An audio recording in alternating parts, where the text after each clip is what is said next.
Good morning, beautiful people. In April, a survey of principals revealed the racist outcomes of CPS's principal eligibility screening process. Less than 37% of white applicants were determined ineligible to be a principal, but 50% or more of Black and Hispanic applicants were screened out. This kind of racism might explain why there were 50 fewer Black principals and 120 fewer Black assistant principals in 2019 than there were in 2011.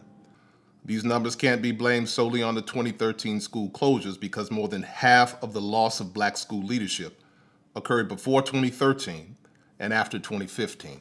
These racist results of the principal eligibility process are eerily similar to the biased outcomes of CPS's now defunct teacher screening process.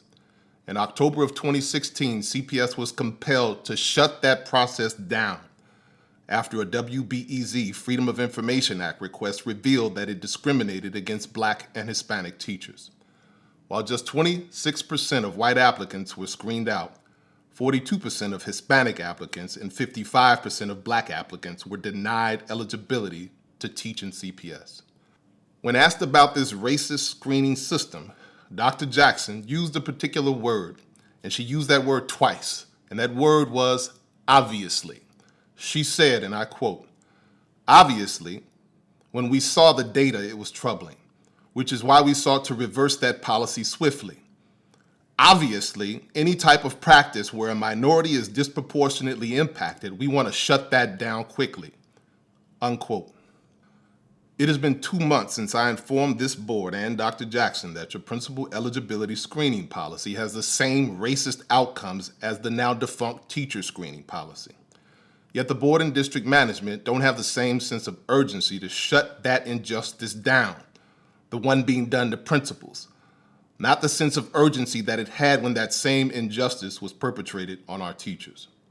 When the biases of the teacher screening process unfairly disadvantaged Black and Hispanic teachers, it was obvious that it should be shut down. But when the bias of your screening process disadvantages Black and Hispanic principals, it's not so obvious anymore.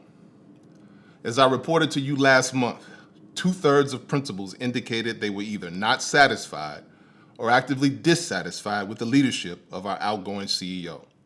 So much of that dissatisfaction stems from having to live with the stark contradictions between the district's pronouncements about equity versus principals' lived professional experience with the inequitable consequences of the CEO's policy decisions. Her divergent handling of the racist teacher screening process on one hand and a racist principal screening process on the other is just the latest example of the frustrating contradictions principals have to live with as a consistent part of their professional lives in CPS. Why is that? Is it because teachers have collective bargaining rights and are in a better position to fight you, while principals don't have the same rights, so it's okay to enact racist policies against them? Does the fact that principals are not unionized make you feel like you can do anything to them? Is that why the district showed up in the state legislature to oppose HB 3496, a bill that would give collective bargaining rights to principals and other school administrators? Did district management oppose that bill because they want to keep their power to do anything they want to us, no matter how backward, unfair, unreasonable, or unwise it is, no matter how racist it is? Principals and assistant principals in New York, California, Maryland, and more than a dozen other states have collective bargaining rights. And every argument CPS management has created to oppose those rights has been shown to be demonstrably false. So I'll conclude with an inquiry for this board. When Matt Lyons, the head of HR, and CPS paid lobbyist Gino Quinones went to the state legislature, they didn't say district management opposes collective bargaining for principals. They said the board opposes it.